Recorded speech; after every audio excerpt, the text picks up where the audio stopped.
BNP নেতা engineer Ishraq হোসেনকে ঢাকা দক্ষিণ সিটি কর্পোরেশনের মেয়র ঘোষণা করে নির্বাচন কমিশনের দেওয়া গ্যাজেট অবৈধ ঘোষণার দাবি এবং তাকে শপথ পড়ানো থেকে বিরত থাকার নির্দেশনা চেয়ে করা রিট খারিজ করে দিয়েছেন আদালত। বৃহস্পতিবার বেলা 11:15 দিকে বিচারপতি মোহাম্মদ আকরাম হোসেন চৌধুরী ও বিচারপতি দেবাশিস রায় চৌধুরীর হাইকোর্ট বেঞ্চ এ আদেশ দেন। ফলে ইশরাক হোসেনকে ঢাকা দক্ষিণ সিটি কর্পোরেশনের মেয়র হিসেবে শপথ পড়ানোয় আর কোনো বাধা রইল না। আদালতে রিট আবেদনকারীর পক্ষে শুনানি করেন জ্যেষ্ঠ আইনজীবী মোহাম্মদ হোসেন। ইশরাকের পক্ষে শুনানি করেন জ্যেষ্ঠ আইনজীবী এম মাহবুবউদ্দিন খোকন ও আইনজীবী কায়সার কামাল। রাষ্ট্রপক্ষে ছিলেন deputy attorney general Mohammad Mahfuzur Rahman ও খান জিয়াউর রহমান।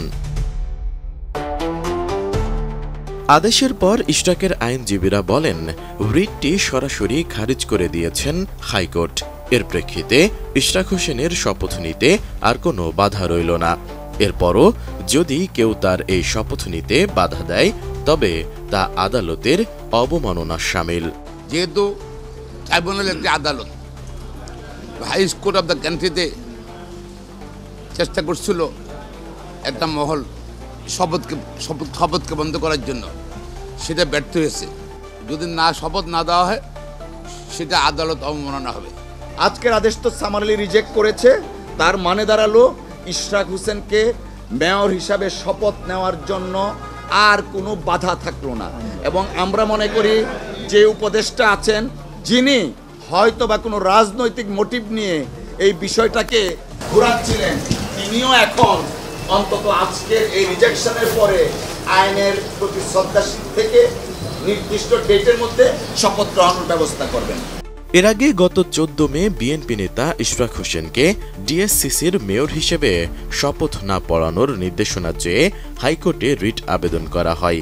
সেই সঙ্গে ইশরাক হোসেনকে মেয়র ঘোষণা করা ঢাকার প্রথম যুগ্ম জেলা জজ ও নির্বাচনী ট্রাইব্যুনালের বিচারকের বিরুদ্ধে শাস্তিমূলক ব্যবস্থা গ্রহণের নির্দেশনাও চাওয়া হয় ওই রিটে। হাইকোর্টের সংশ্লিষ্ট শাখায় রিট আবেদনটি করেন ঢাকা দক্ষিণ সিটি কর্পোরেশনের বাসিন্দা মোহাম্মদ মামুনুর রশিদ। আবেদনকারীর আইনজীবী কাজী আকবর আলী। এদিকে রিট খারিজের এই খবর শুনে রাজধানীর কাকরাইল মসজিদ মোড়ে অবস্থান কর্মসূচিতে থাকা বিএনপির নেতাকর্মীরা আনন্দ উল্লাস করেন। তবে তারা যত দ্রুত সম্ভব ইশরাকের শপথ চান। অন্যদিকে রিটকারীর আইনজীবী বলেন, হাইকোর্টের আদেশের বিরুদ্ধে আপিল বিভাগে আবেদন করা হবে। এতে নির্বাচনী ট্রাইব্যুনালের রায় এবং ইসির গ্যাজেটের কার্যক্রম স্থগিত চাওয়া হবে। রোববারের মধ্যে আপিল বিভাগে এই আবেদন করার চেষ্টা করা হবে বলেও জানান তিনি। সংশ্লিষ্ট যে রেসপন্ডেন্ট ছিলেন তাদেরকে আমরা অ্যাডভোকেট অন রেকর্ডের লয়ার সার্টিফিকেট দিয়ে আমরা বিষয়টি জানিয়ে দেব যে আমাদের ক্লায়েন্টের থেকে ইনস্ট্রাকশন আছে, আমরা মহামান্য আপিল বিভাগে যাব। S I Raj, ATN news, Dhaka.